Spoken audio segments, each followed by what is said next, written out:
Hi, in this video, I'm going to talk about how you can send a personal one-to-one message to a contact via NisWire. So come to the contacts page and search for any contact.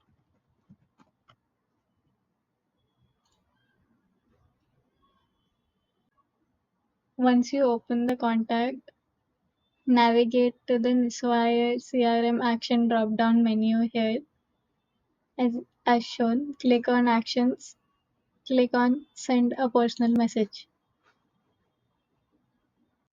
You'll be able to view the chat. So this is where you can type in your message. You can also add in attachments if you want.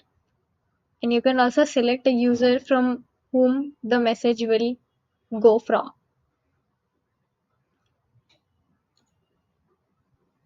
So that is how you can send a one-on-one personal message